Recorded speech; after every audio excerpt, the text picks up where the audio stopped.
My dad, 50, came out when I, 25 female, was 9 and essentially breaking up the family since he divorced Mom. She was rightfully mad and in the divorce took him to the cleaners, which she didn't fight that much. She got primary custody of me and my siblings, 23 female and 20 female, and we didn't want to see Dad, and my mom encouraged it as she and my uncles and aunts and Dad's family made it nearly impossible for him to spend time with us, which back then we really didn't want to spend time with him, though he tried his hardest. Extended family isn't really open-minded.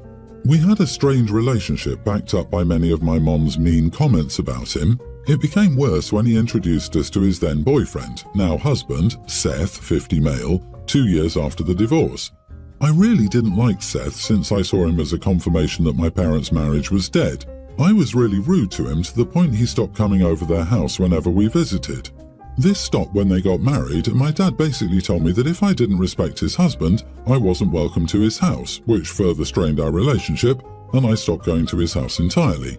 I think our relationship died when I asked only my mom to walk me down the aisle. He didn't say anything, but he stopped trying hard in our relationship after my wedding. Over the years, I've seen my dad less and less, but he's there on special holidays and dates. He and Seth mostly travel or spend too much time together. They barely have time for others. Last weekend, I went to visit my dad and his husband, Seth, for a family barbecue. Seth had invited some friends who I'd never met before. During the party, I overheard my dad talking with one of Seth's friends. My dad said, "Sometimes I wish I'd met Seth sooner before I ever married Jane, my mom, and had kids. Don't get me wrong, I love my kids, but things would have been so much simpler if I wasn't trying to live a lie for so long. I could have avoided all the drama with the divorce." Hearing him say that really upset me. It felt like he was saying he regretted having us and that we ruined his chance at happiness. I had already felt distant from him over the years, which confirmed my fears that he didn't want to be a father. At that moment, anger and hurt took over, and I confronted my dad in front of everyone. I yelled at him that it was unfair to say he wished we weren't born just so he could be gay sooner. He tried to backtrack, but the damage was done.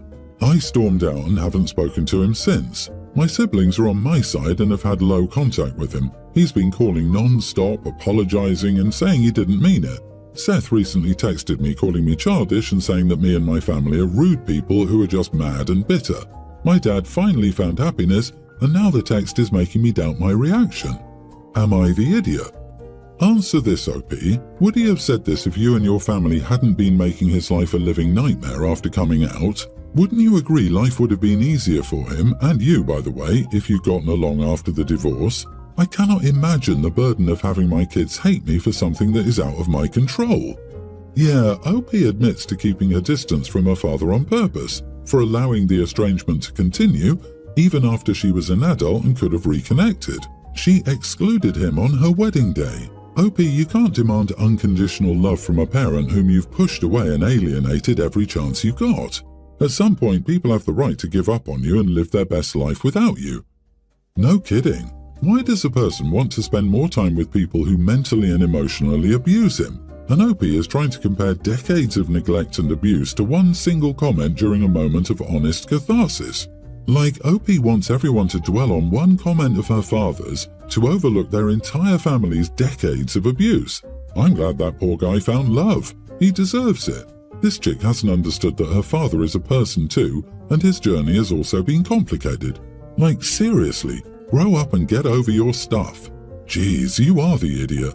Your dad was mistreated greatly by your mother, her family, and his family. They're the reason in the early years you had no relationship. A responsible parent, your mom, should have encouraged you to see your father. Your mom sucks. Your father is gay. That's not his fault, and that is not something to apologize for. Maybe he wishes he didn't have kids because he thinks you all hate him and would be better off without him. I can only imagine the crappy things that have been said to him over the years, given that you all blame him for the marriage falling apart because he's gay. You are hurt, you need therapy, and you need to stop projecting that on your father. My husband and I bought a home 4 months ago, and his friend and co-worker lives next door with his wife and their 6 kids. We both have infants. When we bought the home, it needed repair. All the carpets needed to be ripped out as they were repulsive. All the walls needed repair, holes in walls, and repainted. But my husband dragged his feet because we just had a baby and he didn't want to add more to our plate. He decided to do repairs this week. Before giving birth, I was a general contractor working in construction since I was 15. I have helped build multiple homes, done flooring, painted, and even done concrete work, foundations, so I'm very experienced in that department. My husband is not. He's worked in restaurants since he was a teen, so he has no idea what he's doing. I planned to repair the walls and paint them when he worked on the rugs. After that was completed, I planned to build all of our own shelving, as our home lacked storage space of any kind, including closets. Along the way of assessing, we noticed some outside work that absolutely needed to be done to prevent mold and moisture, which he would also take care of. And as an added measure, I planned to build our bed. We're currently sleeping on a mattress on the floor because our stuff was destroyed in a flood prior to our move. So I was going to build us a frame like I've done multiple other times. Now on to the issue. My husband has decided I can't help him because of the baby. The place is small, so he doesn't want the baby inside. He says that me building anything will take too much time and has decided to go out and buy shelving and bed frames at a much higher cost than I could build one for. He bought all white paint instead of the paint we agreed on because this way is just faster. And his buddy's wife next door came over yesterday with her own 5-month-old to see how things were going and asked him if she could help. He said yes, despite knowing that I'm going mental because he won't let me do anything, even though this is literally my profession. She just stuck a kid in my kid's jumper and started helping. As soon as he told her she could help, I just took my baby and left. I told him I'd be at my mother's.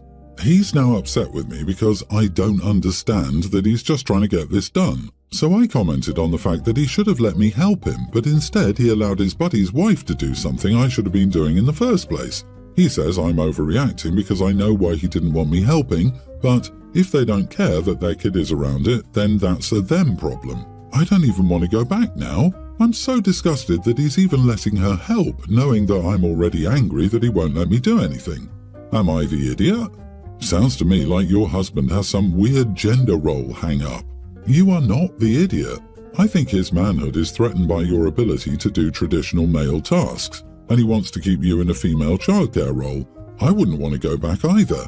You're either going to have to stand up for yourself and work on a compromise with husband, or move on with your life. I think you're right. Yesterday, he had a buddy over here who's also a general contractor, and he texted me and said, I wish you were here learning this stuff with me, knowing that I already know it all because I'm a general contractor myself. It felt like he didn't take me seriously. Wow, that was insulting. In my opinion, what he texted you showed a huge lack of respect. Text him that. I already know how to do this stuff. I get paid to do it every day. It's my literal job. It's how we afforded to buy this house. If he gets mad, screw him, but don't have another baby with him. I, 24 male, casually dated a girl, 23, for about 5 months. And even though she was on birth control, she ended up pregnant. Now I have no desire to be a father, so I asked her to end it and told her if she didn't, I wouldn't be around during the pregnancy and would want to do a DNA test after the birth before I would contribute anything at all. She decided to keep the baby for some reason, even though neither of us was financially able to take care of it anyway. I was very annoyed with this and broke off contact. At 4 months, she had a loss. Her friend informed me about it and was told she was heartbroken. Now, I have empathy for the physical pain she has to go through. Still, the result was very beneficial to me, and honestly, I was pretty happy I no longer had to become a father. My buddies and I went out drinking to celebrate, made some toast to the fact that I would not have to father, and basically word got around that we'd done that, which eventually reached my ex and her friends. Now, she and her friends have been harassing me and my friends for being happy about her loss. However, as I see it, we didn't specifically celebrate it, but the fact that I wasn't going to be forced to be a father, and I feel like it had nothing to do with her. So, am I the idiot? You're not the idiot for being excited. You aren't a father. You are the idiot for celebrating how you did. Next time, don't celebrate the messed up thing that caused it to happen. Just celebrate you aren't a father. Hopefully there isn't a next time, and if you get somebody pregnant again, you'll be ready for it next time.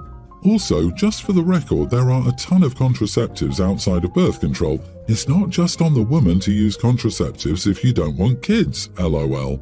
You have to take an equal part in that. Anyway, if you get the chance to legitimately apologize, you should. I like your sentiment here, but this dude is an idiot. He will never apologize. Opie, you're a callous idiot and need some self-analysis. What you and your friends did was really messed up.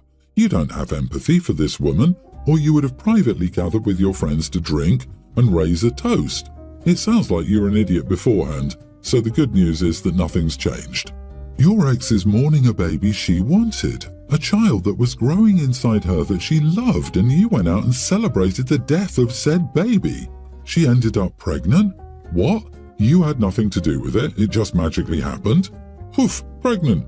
Grow up, moron, and go get a vasectomy if you don't want to have children and can't be bothered to care for your part in impregnating someone. She didn't end up pregnant. You had intimacy, and that is the natural outcome. My mom celebrated being 20 years married to her husband John last weekend.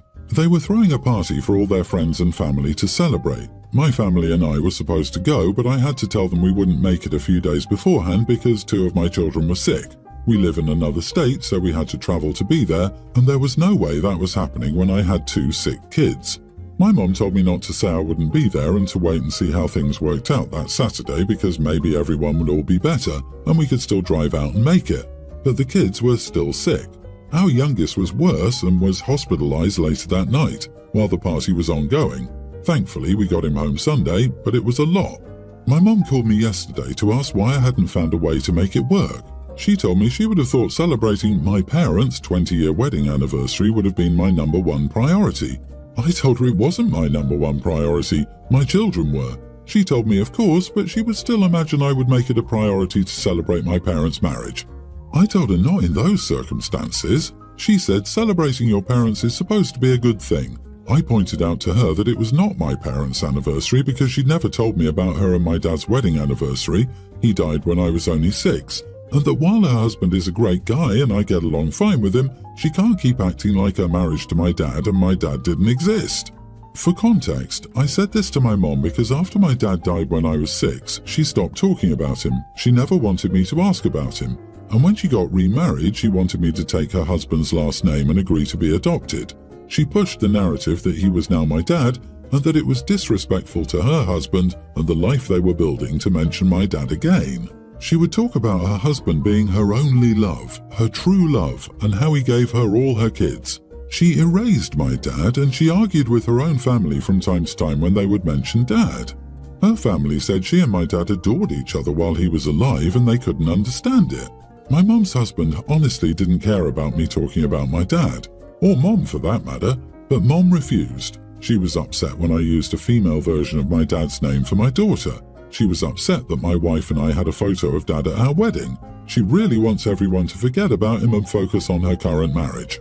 Anyway, during this disagreement with mom over her anniversary, and after I said that to her, she told me that she's been married for 20 years and I'm almost 30, so her husband deserves to be acknowledged as my dad and their marriage deserves to be a priority for me. She told me she was ashamed of my childish behavior.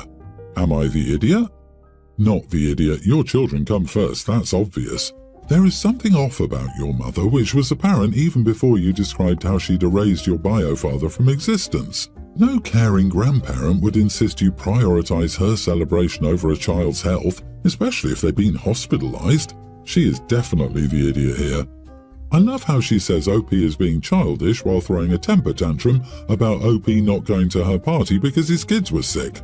Who's the childish one here? She must have been a peach to grow up with. Your mom's anniversary is not your parents' anniversary and literally has nothing to do with you. Even if it was your parents' anniversary, your children should still come first. What is it with all these remarried parents trying to stuff their spouse into the parent role and erase the actual parent? Yeah, in what world does she live? On this planet, parents should always focus on the well-being of their kids, especially if they're sick. That's an absolute given. For her to expect you and your family to travel that far with 2 sick kids is very unreasonable, no matter what the occasion.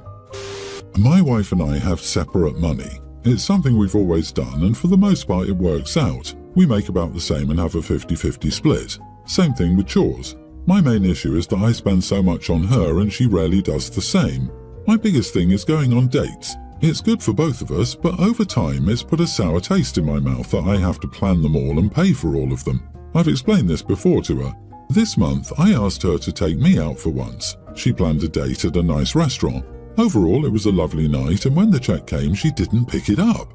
I asked if she was going to pay, and she looked shocked. I explained that she'd taken me out this time and needed to pay. That every time I take her on a date, I will pay. She paid, but in the car caused a huge argument. She thinks I'm a jerk for making her pay, and my argument is the same above. Edit, we have separate money. It works for many couples, and it's worked for us until this one hiccup in 7 years of marriage. We did it since we're not financially comparable. It would drive me crazy how much she spends and saves. She goes on binges of each. I prefer to just stick to my budget plan. Not the idiot. I totally don't get what her problem is unless she's misogynistic in the way she thinks, like, a man must always pay for dates. Tell her that her beliefs are outdated, and if she can't take turns, then she's being unfair. Marriage counselling may help her understand because it will be a third party telling her instead of you. Maybe she's embarrassed to pay. The service don't give a hoot about whose card is being swiped, and who cares what strangers think anyway? So when I plan the dates, you want me to pay, right? And when you plan the dates, you want me to pay, right? And we split finances 50-50, right?